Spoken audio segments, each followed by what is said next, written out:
Hi, I'm Sean Durham. It's my channel. Fine Art of Street Photography is what I call it. And I call it the fine art of street photography for a damn good reason. And that is because photography is, when it's not a commercial photography, it's art. It's a creative pursuit. And I've been thinking a lot recently about a problem that all of us might actually have. And that is sometimes we're not being as creative as we should do, and therefore the photos we're getting are not as great as we'd like them to be. There is that old thing that we should really think deeply about and follow, and that is when we go out and take photos, to make sure that we go out there with a strong intention, and that is really a central point to all of it.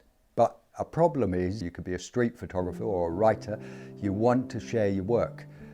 That takes courage sometimes, but sometimes we can get into a bit of a numbed down feeling inside, and we just start posting what we think are pretty good photos on the internet, and we end up getting into this phase where we get a kick and that dopamine, feeling of, we get validation through likes on Instagram, Facebook or TikTok. But I post on Facebook and Instagram and I get a few likes. And these days the likes are less and less because of the organic traffic is not particularly the greatest in the world. We want to create meaningful work, and as I say, the greatest thing that we can always have is intention. And that means knowing what you want, especially when you're out there with the camera and you're chasing the light. But when we get into a phase where we forget about intention and we start to chase likes, that's when things go a bit sort of obsessive. And like I always say, obsessive behavior is not good at all. It's unhealthy.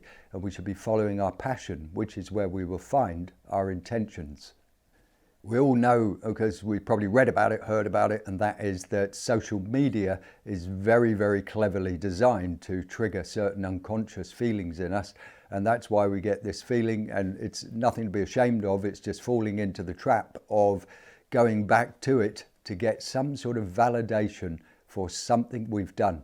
It could even be just a meme that you post and people think, wow, that's a really clever thing, but you posted it, so you feel good about posting it.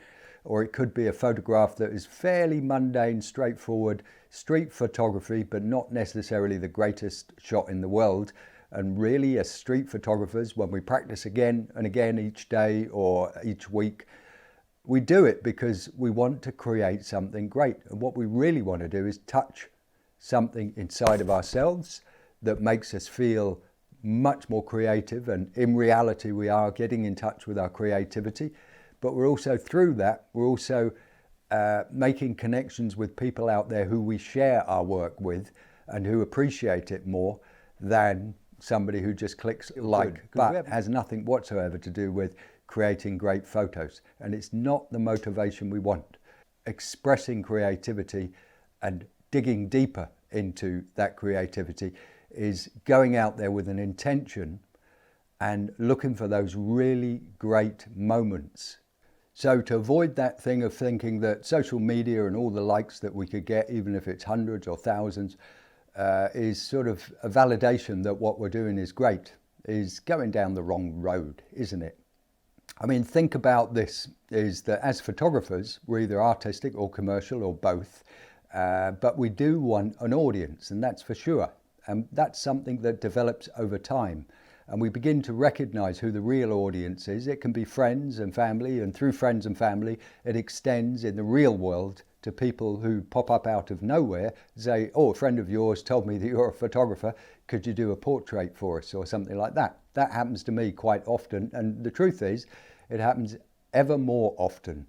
And sometimes I think, I didn't really set out to be a portrait photographer, but I am getting a lot more confirmation that people think, that guy's good, I would like a portrait from him. And so it works that way. Then online, in the virtual world, unfortunately, the social media can offer us a virtual experience of what it's like to have some sort of confirmation from a crowd of people who tell us through likes that they like what we do. But it doesn't mean to say that you hit your intention or that you were successful in creating a photo that you wanted to really create and take a street shot of that would be meaningful to you. You're the artist, you're the creative person, and you should know what it is, whether it's a good shot or not. And you've got to be honest with yourself, you know. Follow our passions, and our passion, like I say, is much better than obsession. You follow your passion and you're following honesty. You'll be honest to yourself. You'll be a person who doesn't lie to themselves, and you will push yourself in order to understand exactly what is it I'm doing with photography. You know, am I a person who's highly interested in color, or is it structure, therefore lines and shadows?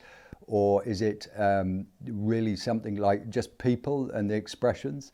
If you live in a part of the world where it's just okay to point a camera at a person in the street and take a shot, and so therefore call it a street photography, street portrait, then that's wonderful for you. But on the other hand, you can go out there and create compositions on the street by finding them, by looking in the places where other people don't look. If we go out there to do street photography, and regardless of what the weather is like, hopefully there's a bit of sunshine to create some contrast, but we go out there and each and every day we have to renew ourselves and get out there and find something that we've seen a million times, but find something new in that which we are looking at on the street. In order to find that new in the thing that you've looked at many times before, is to look deep within and look at your intention and get that creativity going. Then you will see it, and you'll be looking at something that most people just walk past every day, but if they knew it was there, they would stop too and they'd take a look. But you capture it in that frame, and it turns out to be a wonderful, beautiful photograph, and therefore it has some meaning, and it's worth looking at. And evermore, I try and be very strict with myself and only show the work which I think is really up to scratch, really shows what it's like to be out there, the experience of street photography, and find things that people know. They recognize where the place is, but they've never seen it look like that. But only you can do that. Only a street photographer can see a place differently from others. And the difference is that you see it differently because you stopped, because you looked, because you allowed that creativity to help you formulate an idea about a frame of a corner of the city with a load of people in it, and the colors, the lines, the sunshine, the shadows, everything was just right, and you saw that moment and you took it. Because, you know, life is volatile, and so don't ever think that it's boring out there. It's not. You get out on the street and everything's changing. The volatility of life and the absolute permeation of so many people, hundreds of thousands of people or millions in a city, all bumbling about and bumping into each other and spreading and splitting and passing each other. All of this creates new permeations of compositions every day that you can look at, frame, photograph. One of the problems with social media is that it gets us into a bit of a drab mind, and we can post stuff regularly, and it encourages us to take more photos that aren't necessarily great. They're not great photos, they're not meaningful photos, but we're getting likes, and it can put you into a drab state of mind, which I have experienced myself, and I know it is because I'm not thinking about what I want, my intention or my goals as a photographer, street photographer especially, but rather I'm thinking about, it's boring and I don't really want to do that anymore. And so one day I just think, I don't really want to go out and take a shot, but I don't know why. I just get that strong feeling that not today, even though the sun is shining. What a waste of a day.